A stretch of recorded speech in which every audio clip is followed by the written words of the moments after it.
Welcome to my channel. Do you still think in your native language and then try to speak in English? What if I told you that this one habit is the biggest reason your English sounds slow and unnatural? I used to do the same. I would think in my language, then try to find the English words, and then speak. It felt slow. It felt hard. I made many mistakes. But something changed. Today, I'll show you how to stop translating and start speaking naturally, with real tricks that actually work. These tricks help me speak English without fear, without delay, and without confusion. They can help you too. Stay with me. This could change everything. Chapter 1. My problem with translating every word. When I started learning English, I had one big habit. I translated everything in my head, word by word, sentence by sentence. I would hear a question in English, but my brain did not answer in English. First, I thought in my native language. Then I tried to find the English words. Then I tried to speak. But by the time I opened my mouth, it was already too late. The moment was gone. People were waiting for me to speak, and I felt stuck. I was silent, or I said something wrong. Sometimes I just smiled and nodded, even when I didn't understand. This happened all the time, at school, in shops, at home, even on the internet. I saw English, and I panicked. I wanted to reply. I wanted to talk. But I could not speak naturally. My English was slow.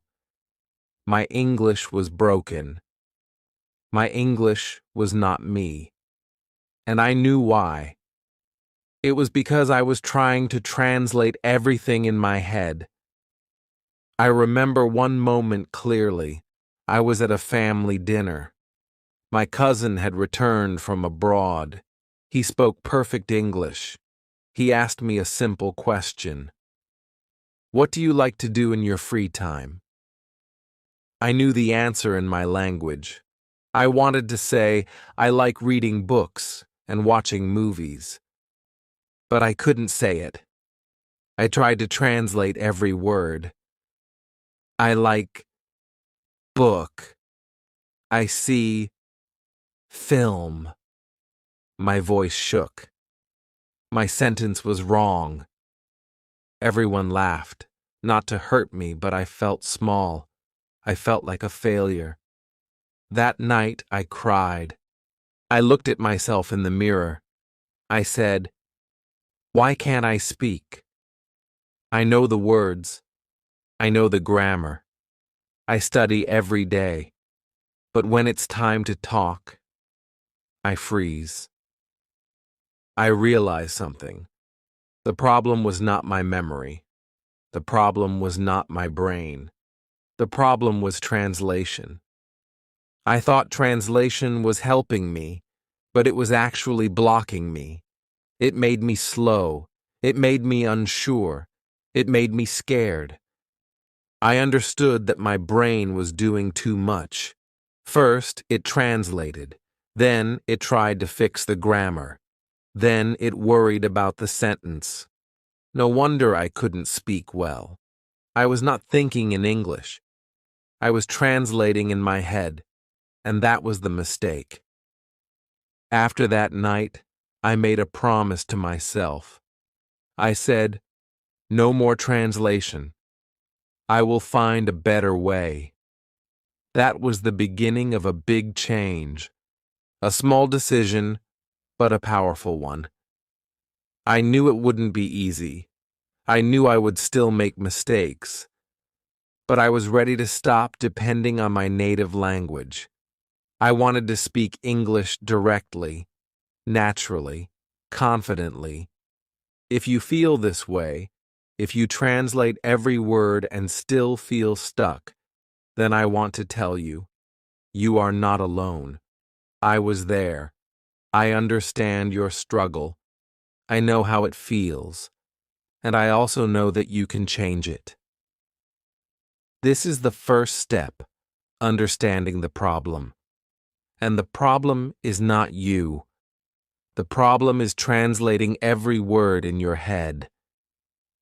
In the next chapter, I will tell you why translating doesn't work and why your brain needs a better way to learn English.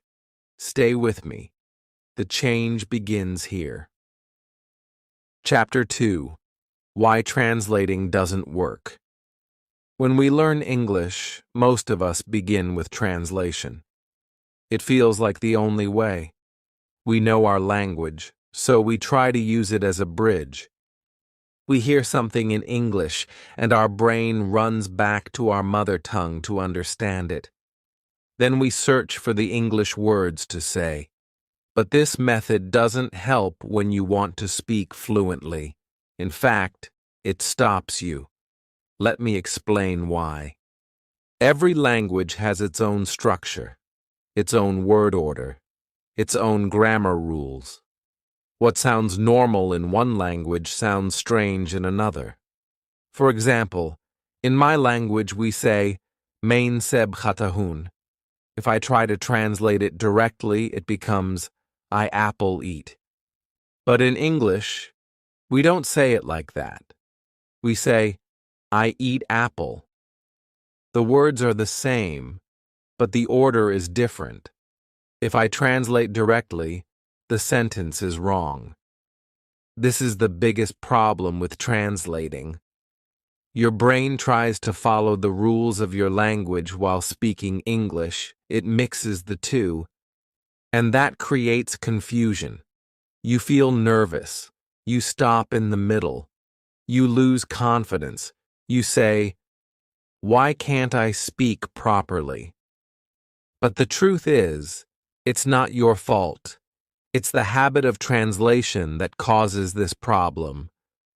Sometimes there are words in your language that don't even exist in English, or the meaning changes. For example, we might say something in our language to show respect or to speak formally. But in English, the same sentence becomes too cold or too direct. It changes the feeling. It changes the message.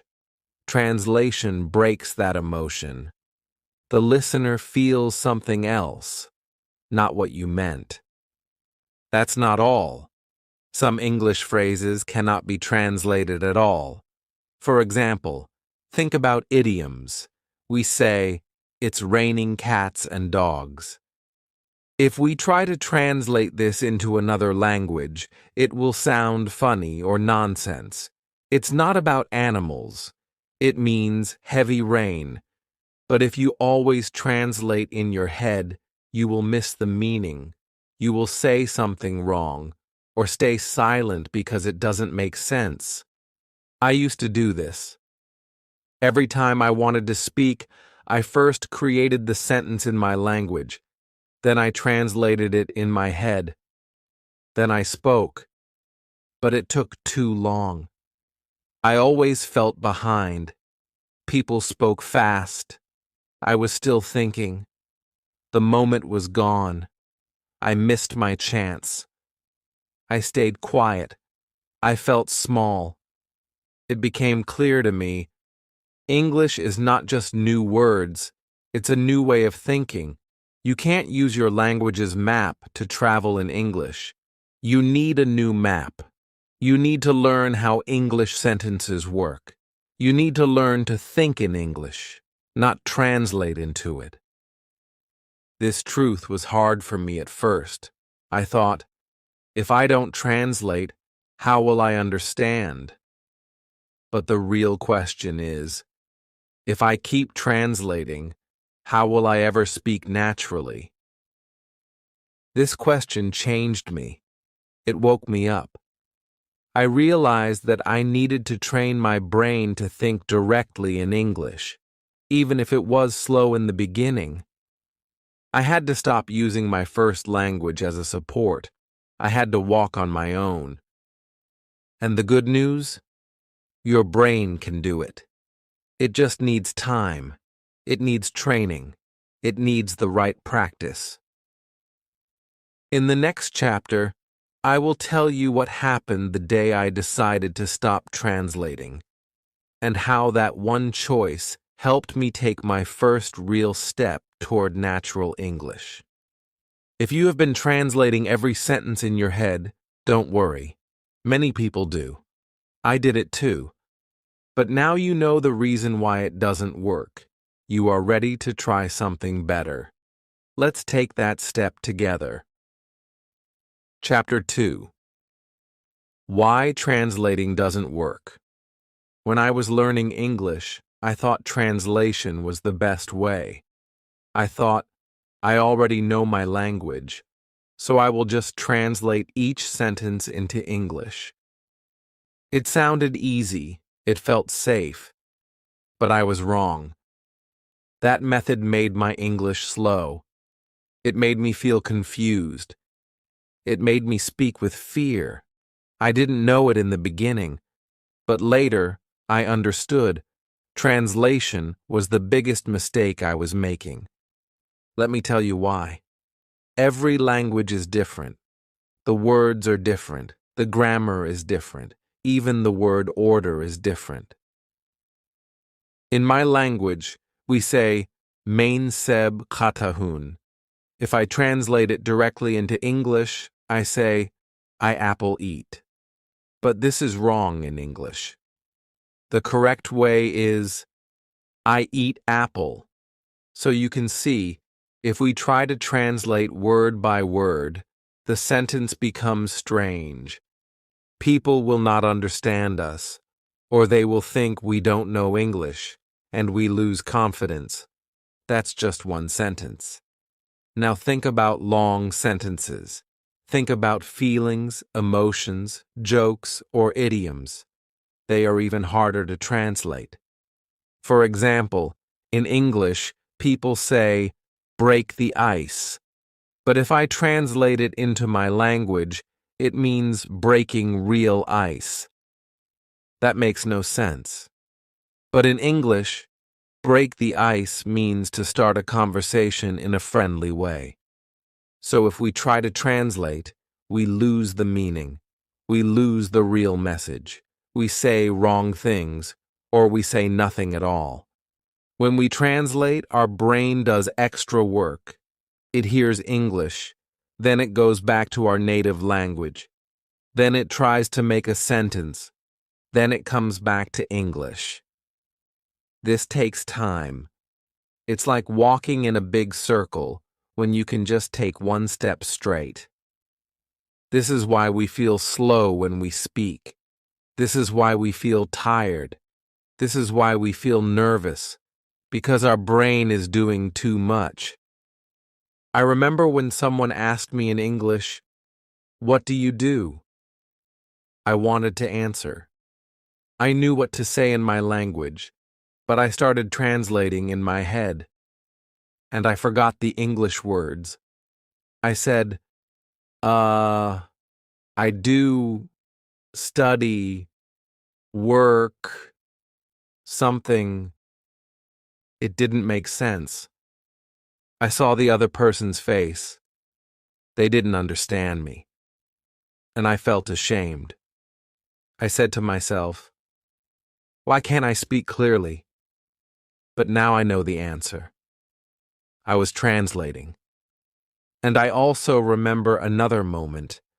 I heard someone speak English without stopping. They were not translating. They were thinking in English. Their sentences were not perfect, but they sounded natural. I thought, how do they do it? The answer was simple. They had stopped translating.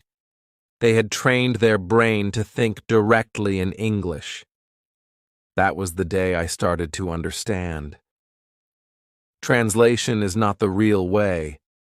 Translation is just the beginning. It helps for a short time. But if you want to speak fluently, you must let it go. You must build a new way, a way where English lives in your mind, not just in your notebook. So, if you are always translating before you speak, it's okay. Many learners do it. I did it too. But now you know the truth. It doesn't work in the long run. It makes you slow. It makes you nervous. It takes your confidence away. That's why you must take the next step. And don't worry, I will help you. In the next chapter, I will tell you what happened on the day I stopped translating. That day changed everything for me. That day was the beginning of my real English speaking journey. Let's go there together. Chapter 3. The day I stopped translating. I still remember the day. It was quiet outside. The sky was gray. I was sitting at my study table looking at my English book. I had a pen in my hand and a notebook full of words I had translated.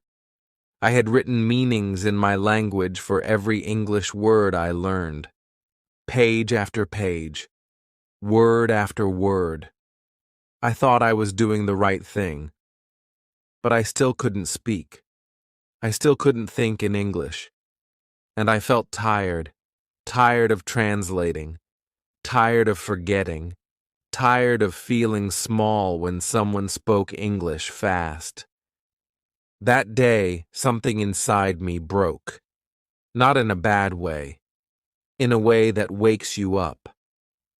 I asked myself, how long will I do this? How long will I be afraid to speak? How long will I need translation to survive in English? My heart felt heavy. My eyes were wet. I had tried so hard. I had studied so much. But still, I couldn't express my own thoughts. Suddenly, I closed the book. I looked at the words and I said, no more. I knew something had to change. I couldn't keep doing the same thing and expect something new to happen. So I made a decision, a real one. I said, from today, I will stop translating in my head. I will learn English in a new way. I will think in English, even if I make mistakes. It was scary. I won't lie. It felt like leaving something safe. Translation was like a crutch. It helped me walk when I couldn't stand on my own. And now I was throwing it away. I was afraid. What if I couldn't speak at all? What if I forgot everything? But deep down, something stronger was growing. Hope. A little voice said, try. Just try. You have nothing to lose. So I did. That day, I chose to speak to myself only in English. Simple words, small sentences. I said, I am hungry. I will eat now. This is a spoon. This is a chair. I didn't think in my language. I didn't translate. I only used what I already knew in English. And something amazing happened. I felt free. I felt light. I felt like my mind had space to breathe. It wasn't perfect. I still forgot words. I still got stuck. But it was real. It was mine. And I wasn't afraid anymore. I was learning in a natural way, the way a child learns their first language. Slowly, with mistakes, but with honesty. That night, I went to bed and smiled. For the first time, I had spoken English without using my native language. Not in a big conversation, not in front of people, just with myself. But it was a start. And it meant everything to me. From that day, I made it a rule. No more translation in my head. I would try to think in English as much as I could. When I saw something, I said the word in English. When I felt something, I tried to describe it in English. I feel tired. This is beautiful. She is smiling.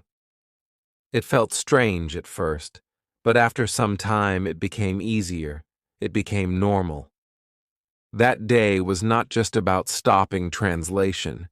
It was about taking control, about believing in myself, about saying, yes, I can learn English naturally. I don't need to be perfect. I just need to be brave.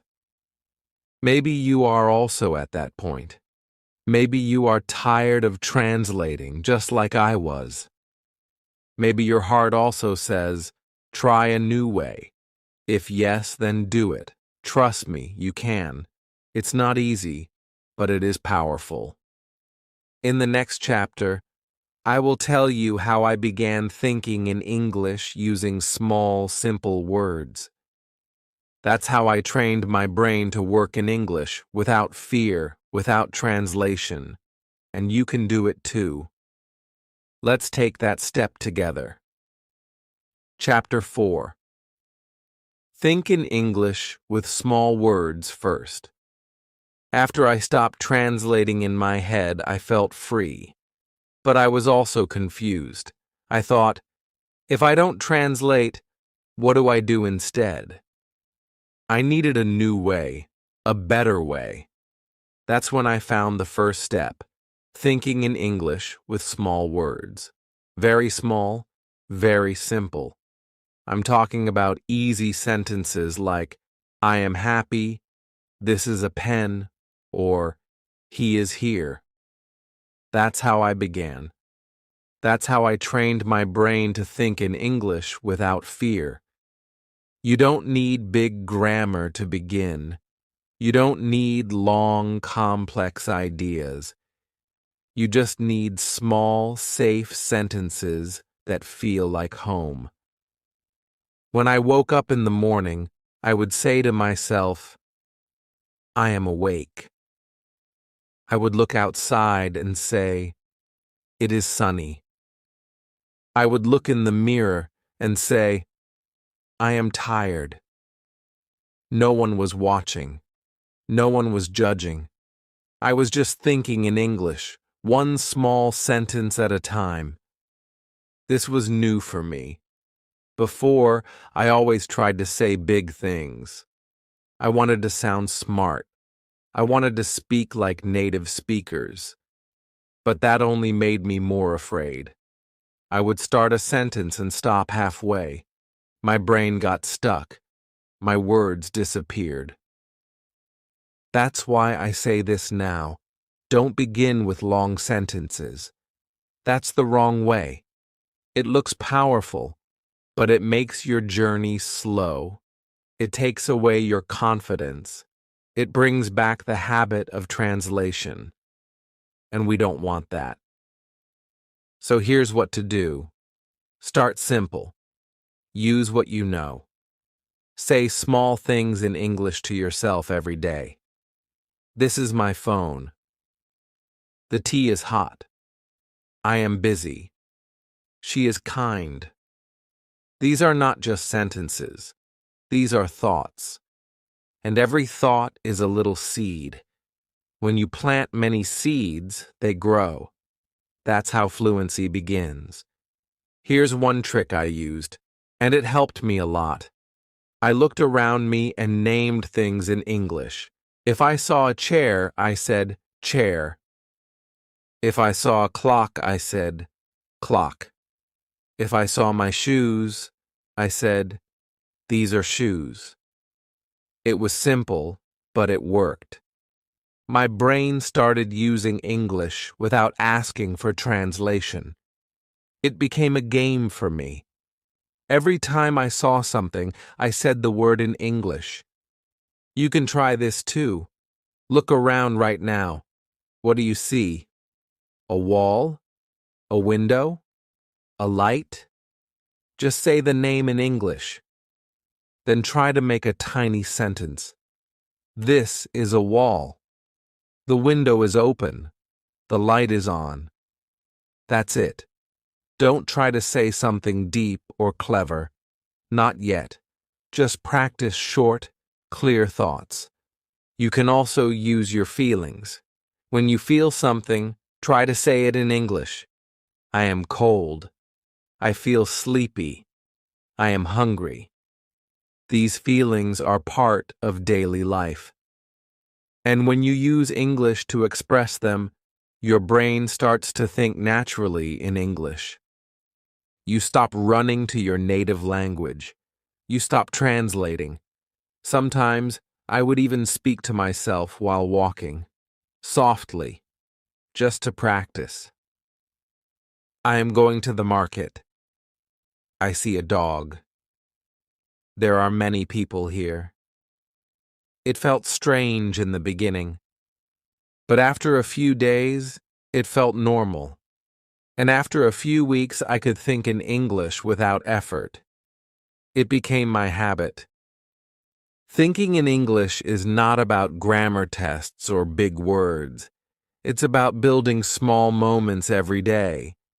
These moments become your new language path. You don't even realize how strong you are becoming. But slowly, your brain starts to live in English. And here's something important. Don't wait for the perfect time. There is no perfect time. The best time is now. Right now, this moment. You can start with one word, one sentence, one thought. That's all it takes. In the next chapter, I'll tell you how I started speaking before I felt ready. Because the truth is, you'll never feel 100% ready. And that's okay.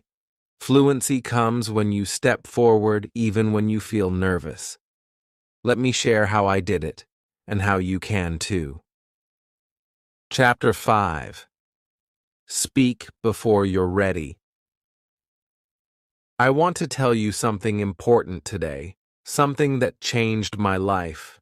You don't need to be ready to start speaking English. You don't need to wait.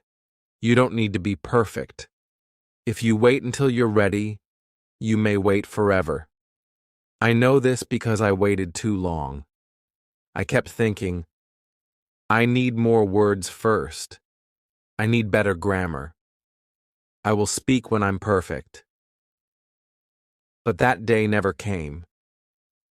I was learning, but I wasn't speaking. And that was the biggest problem. Then one day, I said something in English. It was short. It was broken. It had mistakes. But it was real. I said, I go shop now.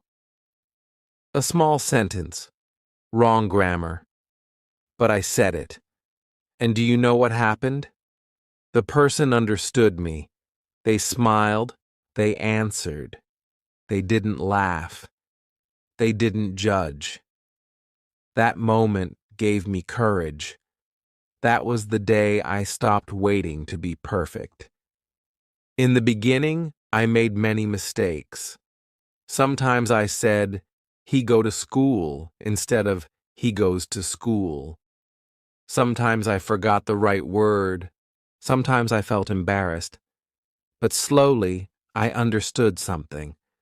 Mistakes are not the enemy. Silence is. If you stay silent, you don't grow. But if you speak, even with mistakes, you learn. You become better every time. I remember one day in class, the teacher asked me to explain something in English. My heart was racing. I wanted to hide. But I stood up. I said, This, is the book we read yesterday. I was shaking. My voice was low. I felt everyone was watching. But do you know what happened next? The teacher said, Good try. She helped me fix the sentence. My classmates clapped. I didn't feel stupid. I felt brave. That was the first time I felt proud of my English. Maybe you feel scared too. Maybe you think people will laugh. Maybe someone laughed at you before, and it hurt. I know that pain. I felt it too. But let me tell you, the real people, the kind people, they never laugh. They listen. They help. And even if someone does laugh, it says more about them than about you. You are learning. You are trying. And that is something to be proud of. Start with easy sentences. Say them out loud, even when you are alone. This is my phone. I am tired. I want coffee. Speak these words. Don't just think them. Let your mouth practice. Let your voice learn the rhythm of English. Speak in the mirror. Speak to your friend. Speak to your pet. It doesn't matter who hears you. What matters is that you speak. Here are some beginner sentences you can start with. My name is Ali. I am from United States. This is my bag. I like tea. The weather is hot today. She is my friend. I study English every day. These sentences are simple, but they are powerful. They are your first steps. Say them again and again. Make them a part of you. And soon, you will not just say them, you will feel them. You will believe in them. That is how speaking becomes natural. I want to remind you again, don't wait. Speak now. Even if it's just one word, even if it's not perfect, even if your voice shakes, speak. Every time you speak, you take one more step, one more victory, one more reason to believe in yourself. In the next chapter, I will share a special trick that helped me stop translating words. A trick that changed how I think and speak. I call it using images, not words. This method made English come alive in my mind. I will show you how to do it too. Let's keep going. You are doing great. Chapter 6. Use images, not words. There is one trick that changed the way I learned English. It made everything faster, easier, and more natural. I call it a secret because no one told me this in school. But once I found it, I felt like I had discovered something powerful. The trick is simple. Stop using your language and start using images. Let me explain. When you learn the word apple, what do you see in your mind? Do you see the word written in your language? Do you think seb or manzana or any other word in your language? That's what I used to do. Every English word had a partner in my language. I said apple, but in my head, I saw the word from my language. My brain was not learning English. It was learning translation. But one day, I changed that. I looked at a real apple. I picked it up. I said, apple. I didn't think of the word in my language. I didn't try to translate. I just looked at the fruit and said the word in English. I said it again. Apple. Slowly, something amazing happened. My brain started to connect the English word directly to the image, not the translation. That was the moment I started thinking in English. Here's the secret. Your brain is very smart. It learns best with images. When you were a baby, you didn't learn your first language with a dictionary. You saw things, heard the words, and connected them. The same trick works with English. You don't need your native language to understand. You need pictures in your mind. Try this now. Look around your room. Pick one object. Maybe it's a chair. Don't say the word in your language. Just look at it and say, chair. Look again. Chair. Say it softly. Say it loudly. Say it with a smile. Your brain will remember it, not as a translation, but as a real thing with an English name. I use this trick every day. I used it with body parts. I looked at my hand and said, hand. I touched my nose and said, nose. I pointed to my eyes and said, eyes. I didn't use my native language. I didn't need to. The image was enough. The English word was enough. I also used this trick with actions. When I was walking, I said, I am walking. When I was eating, I said, I am eating. I saw the action, and I used English to name it. I didn't say the word in my head first and then translate. I just lived it in English. You can use this method for feelings too. When I felt sad, I said, I am sad. I didn't go back to my language. I looked at my face in the mirror. I saw the emotion. I said, the English word. This is how the brain starts to think in English. Slowly, naturally, through pictures and moments. Now let me give you a few beginner exercises. These will help you train your brain. Object practice. Take 5 things around you. Say their English names 3 times. Look at them, touch them, feel them, no translation. Action words. While doing anything, eating, drinking, writing, say the action in English. I am drinking water. I am opening the door. Say what you're doing, not what you're thinking in your language. Feeling. Check. Every few hours, ask yourself, how do I feel? Use English to answer. I am tired. I am excited. I feel okay. Do these daily. You will see the magic. Your brain will stop asking for translations.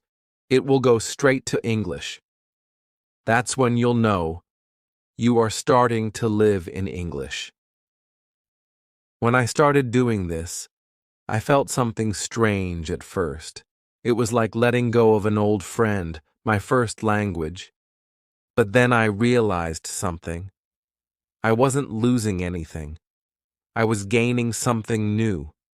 I was building a new world inside me, a world where I didn't need to translate anymore. In the next chapter, I'll show you another powerful trick. We will stop learning only words and start learning phrases. Because when you use phrases, you speak faster, you sound natural, and you don't have to build every sentence from zero. Let's keep going. It gets easier from here. Chapter 7. Learn phrases, not words. When I first started learning English, I focused only on words. I made long lists of vocabulary. I wrote them in notebooks. I repeated them again and again. I memorized words like book, pen, apple, run, eat. I thought I was learning fast. But when I had to speak, I didn't know how. I had the words, but I couldn't use them in real conversation. I didn't know how to connect them. That's when I understood something important. Words are not enough. You need phrases. Learning phrases changed everything for me. When you learn full phrases, your brain learns how English is used in real life. You don't need to build a sentence every time. You don't need to think so much. The words come together automatically.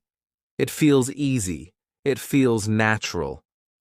Let me give you an example. Instead of learning the word name, I learned the phrase, "What's your name?" It's short, it's useful, and I can use it anytime. Instead of learning help, I learned, "Can I help you?" Instead of learning understand, I learned, "I don't understand." These are full sentences, real phrases. They helped me speak faster and with more confidence. Here are some phrases I learned first. How are you? I'm fine, thank you. Excuse me. Can you repeat that? What do you mean? Where are you from? I like it. That's okay. I'm sorry. See you later. These are not difficult, but they are powerful. I use them every day. I practice them in front of the mirror. I said them while walking. I use them in small talks with friends. And slowly, they became part of me. I didn't need to think. My mouth just said the words. I also kept a small notebook. Every time I heard a useful phrase, I wrote it down. If I heard someone say, "It doesn't matter," I wrote it. If I saw the phrase, "Let's go," I added it. My list grew day by day. It became my personal phrase book, and I used it more than any grammar book or vocabulary list. Here's why this method works. Phrases teach you grammar without you noticing. When you say, "I don't understand," you are using grammar. But you're not thinking about rules. You're just saying what you've practiced. It's like learning music. You don't study notes one by one. You learn whole songs. That's how English works too. Learn the songs, the phrases. Let me show you a mistake many learners make. They memorize 100 words, but they can't speak. They know go, store, want, but they can't say, "I want to go to the store." That's the problem. Words are like puzzle pieces. Phrases are like the full picture. If you only have pieces, you will struggle to build anything. So from today, don't just learn words. Learn how those words live together. Learn the common phrases. Use them in real life. Write them. Speak them. Repeat them. You don't need hundreds at once. Start with 5 phrases a day. Practice them like songs, and use them as much as you can. Here's a little exercise. Pick 3 phrases from this video. Say them out loud. Now make small changes. For example, "Can I help you?" "Can you help me?" "I like it." "I don't like it." "Where are you from?" "Where is she from?" See how the phrases grow, how they open more doors? This is how we build fluency, not by memorizing words, but by using ready-made phrases in real situations. In the next chapter, I'll tell you about a secret technique called shadowing. This helped me sound more natural when I spoke English. It's a fun and powerful trick, and it works, even if you're a beginner. Get ready, we're almost there. Chapter 8. Shadowing changed everything. There is one technique that changed the way I speak English. It made my words smoother, my voice clearer, and my confidence stronger. It's called shadowing. When I first heard about it, I didn't believe it would work. It sounded strange. Repeat after a video? Like a parrot? I laughed a little. But something in me said, just try it once. so I did. And that was the beginning of something amazing. Shadowing means you listen to a native English speaker, and you repeat exactly what they say at the same time or just a second after. You copy their words, their tone, their pauses, their speed. It's not about understanding every word. It's about feeling the language, becoming the voice. It's like being their shadow. You follow them closely, word for word. The first time I tried it, I picked a short video on YouTube, a simple English story for kids. I put on my headphones. I pressed play.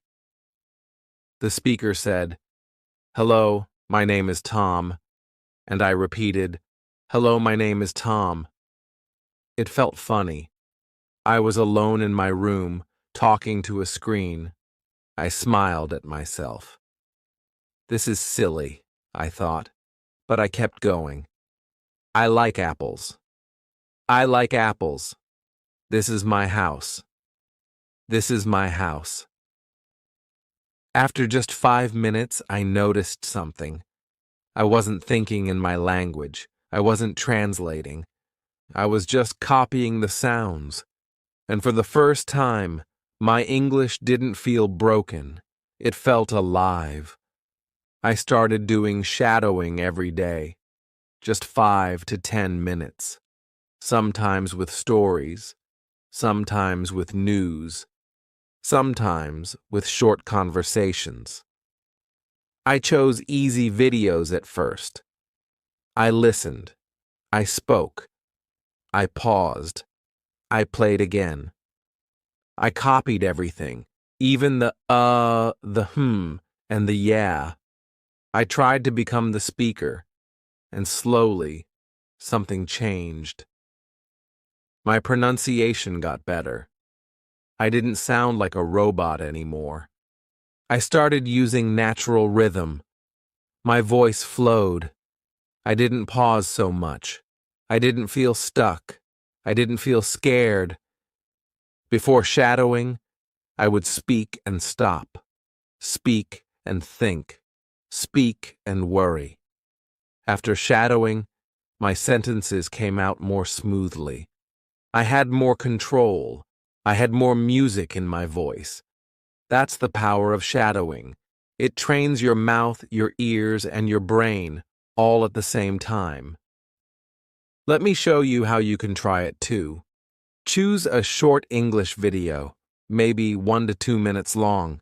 Pick something easy to understand. You can find many on YouTube. Put on your headphones and listen to the first sentence. Pause and repeat. Say the sentence exactly like the speaker. Try to match their tone, speed, and feeling. Play it again and speak at the same time. Try to shadow without pausing. Repeat the same video for 2 to 3 days. The goal is to sound just like them. Don't worry if you don't get it right the first time.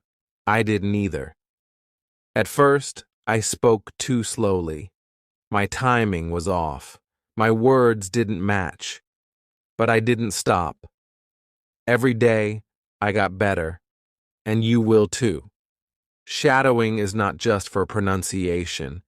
It helps you speak faster.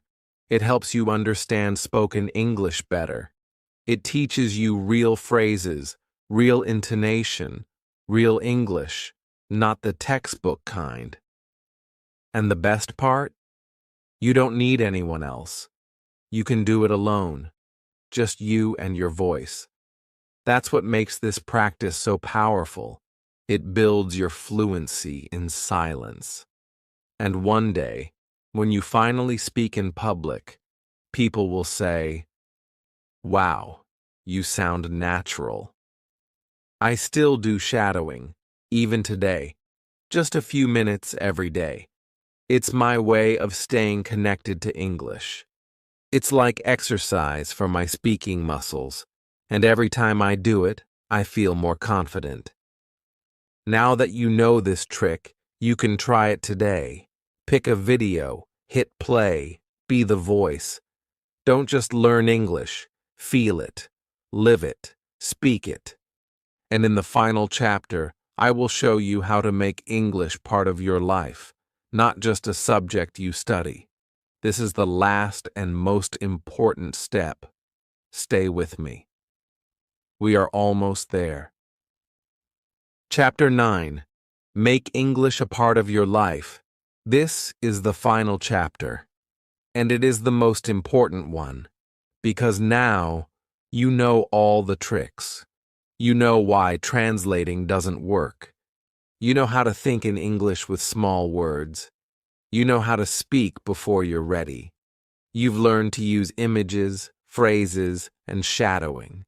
But here's the truth. Tricks only work if you use them every day. English is not just something you study.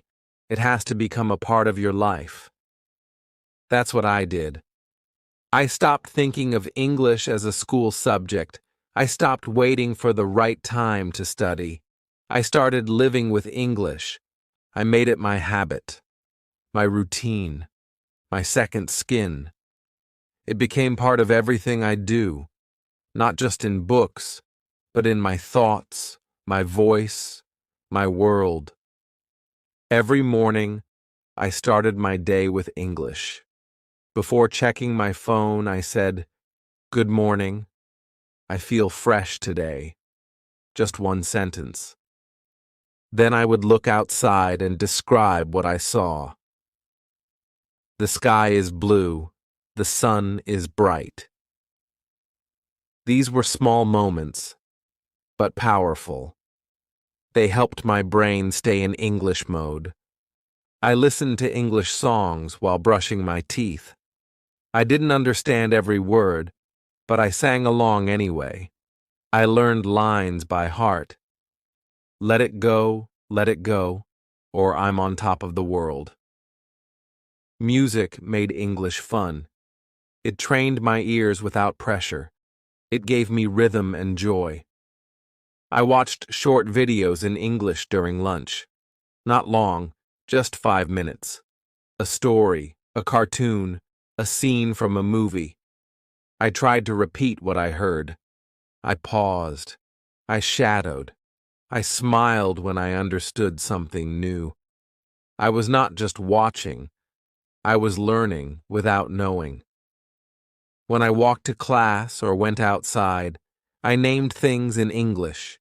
Tree, car, window, cloud. Then I started adding feelings. The air is cold. That bird is loud. I am tired. I was talking to myself in my mind, all in English. It felt strange at first, but then it became normal. English became my thinking language. I also made small talk with people. Just a few lines. Hi, how are you? Nice to meet you. I like your bag. I didn't wait for perfect English. I just tried. And every time I tried, I got better. I read English storybooks for children. They were simple and beautiful. I underlined new words. I guessed the meaning from the pictures. Reading made me smarter. It made me feel calm. I wrote one sentence in my journal every night. Today I learned something new. Or, I made a mistake, but I am proud I tried. This was not homework. This was my life. Soon something changed inside me. I stopped saying, I am learning English. I started saying, I live in English. And that made all the difference. My confidence grew. My speaking improved. My fear disappeared. Because I was no longer just a learner. I was a speaker.